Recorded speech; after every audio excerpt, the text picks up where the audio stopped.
Hey guys, it's Teal again. Part 2 of my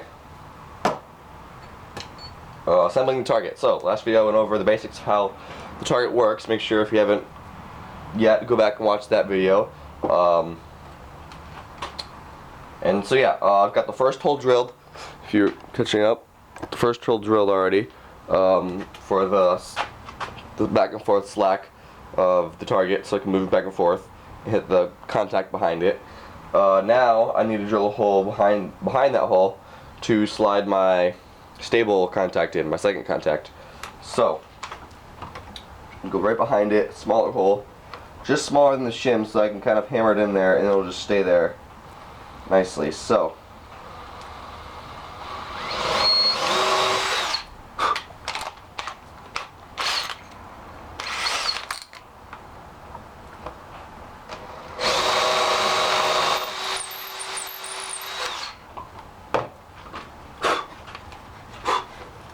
sawdust. Okay, now I've got my shim, and I am going to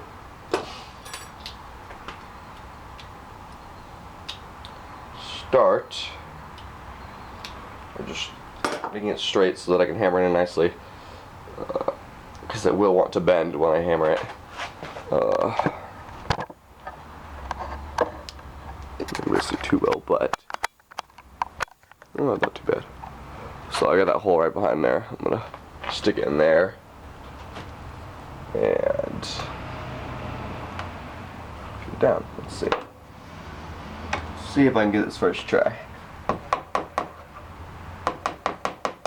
Alright, starting to bend. We got it going.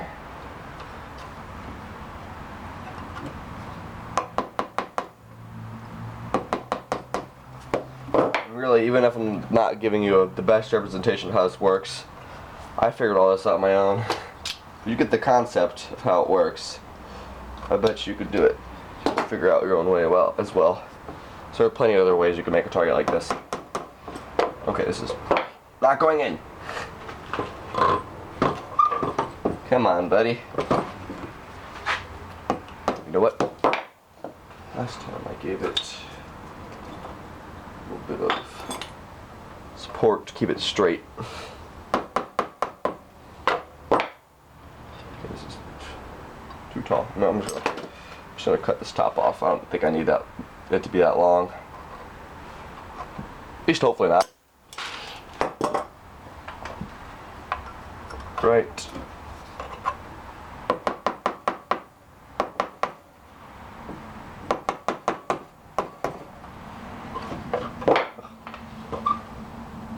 You know what? Pull it out.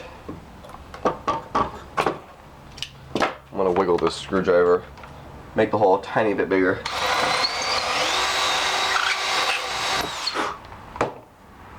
Let's try that again.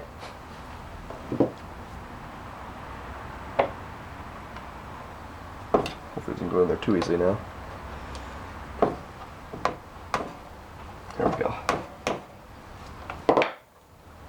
Also a tight spot to put it in. I got this ramp in the way. I could just take the ramp off. I didn't think about that a minute, so that ramp's made well enough I can take it off pretty easily. Just screws. I'll show you that some other time. We've got through the other side, but I want a little deeper down. So let's see if I can't. There we go. Okay, that should be a little further.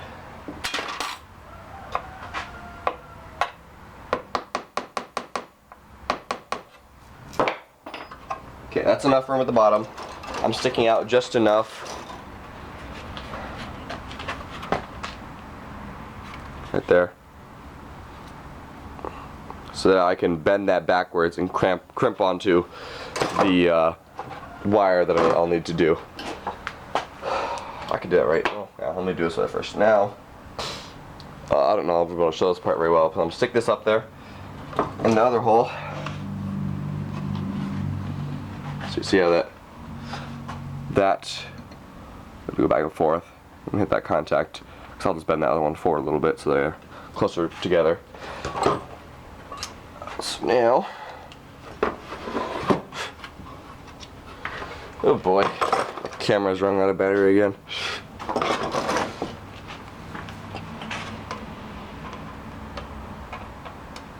Take this, give myself some more screw. See what I'm doing? Okay.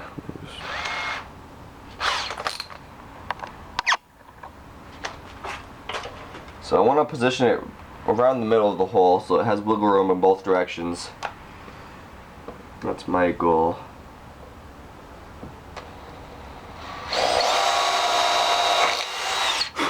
Good. Now, take this, get myself a screw.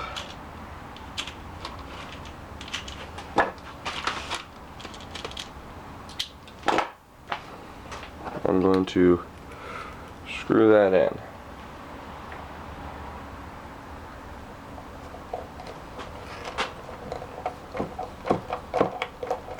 There we go. And like I said in the last video, I don't want to put it all the way down. If I put the screw all the way down, it won't be able to move. So I want it not quite, so that, see, that screw's not down all the way, so it has wiggle room to move it back and forth. That might be enough. The nice thing about this, you can make fine adjustments on just how much wiggle room you give it. Depends, if you screw it tight further down, it'll have less wiggle room, and vice versa. So, I think I like that. Okay, I'll stick with that. Now, next thing I'm going to do is I'm going to add this terminal for the screw terminal. That is going to involve another screw. Already drilled the hole. Give me, I guess this one. I don't know my options. This one's a lot shorter. I'm just looking through my assortment of screws right here. You may ask where I got all these screws. I got them from scrapping. A lot of these came from PCs that somebody threw out and gave me. Said they wouldn't work, so I just took all the screws off of them and got a lot of nice small screws for free. Well, took time to get them out, but you know. So yeah. Alright, this one should work. I don't want it to be too long, otherwise it'll hit the plywood, the bottom of the play field, and to give it less wiggle room. I don't want it to do that. That's why I have this other end bent up so that the screw stays out of the way. And now I'm going to start it in. You really can't see anything, can you? That's a little better. Try to do this one. See, so there's that other hole I told you about over there. Don't want to bend it back.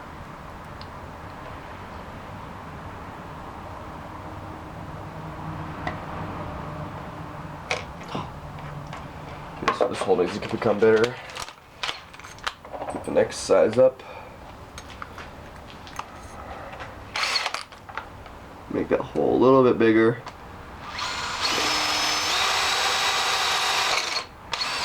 So it just fits the screw. Tight enough, but not impossible to put in.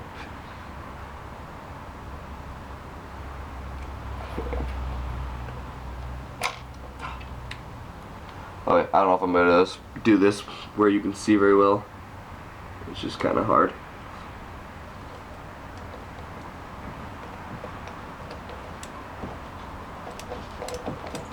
There we go. I don't want to move it too much now because then the metal's a little weaker. Okay, so before I drill all the way down, I'll screw it all the way down. I've got this wire and it's made a little hook. And I'm gonna, if you go in the right direction on the screw, it will kind of pull the wire and the screw will crimp down on the wire for our connection. And this one I do want tight, so I want it to tighten onto the wire.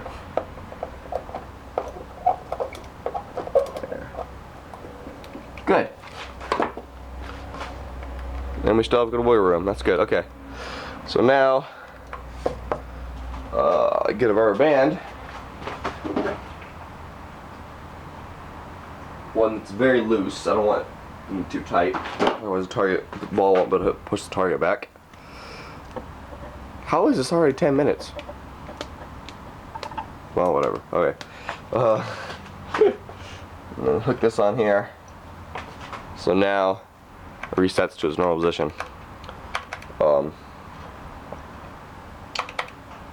Okay, so that'll go there. I'm gonna need a simple post here.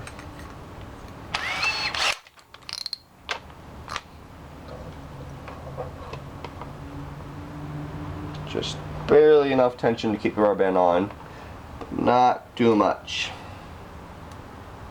So like right there ought to work just fine.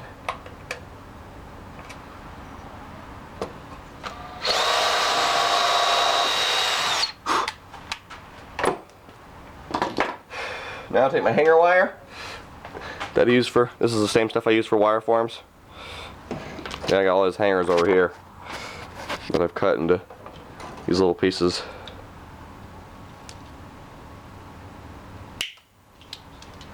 That's just the one end of the bottom end of my pliers. It does that. Nail that in there.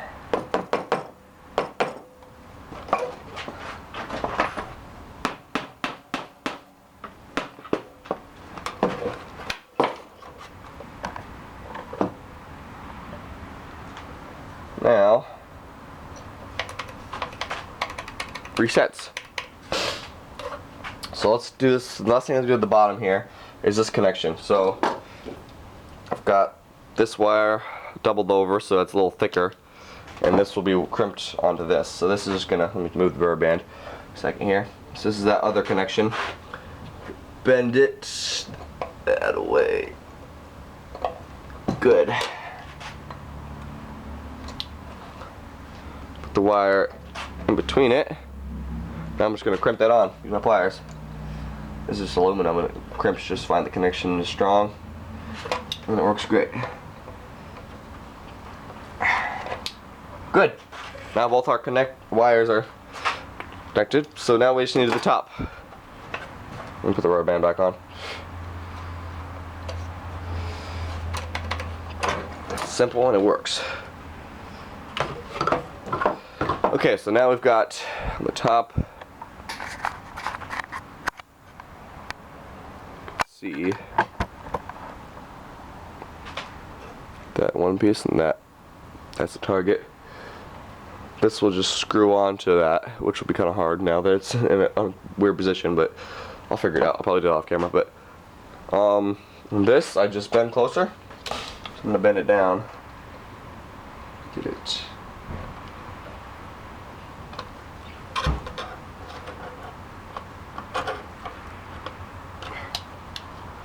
Bend it forward. So right now they're barely not touching, and when the ball hits it, it'll connect them.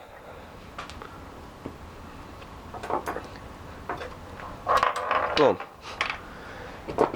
And one note, should know, you can check this with a continuity test. I have a multimeter. I have continuity setting on it that I can use to check continuity, and it'll beep when that happens, when it's connected. So if I press this and it was connected, it'd beep. But keep in mind when you hit the ball, when the ball hits it and you have the connected, it won't beep because it's such a quick contact. It's not long enough to beep. But it does make a good connection actually. So when I do that on an Arduino, and I have an Arduino sense a button being pressed, that simulates the button being pressed.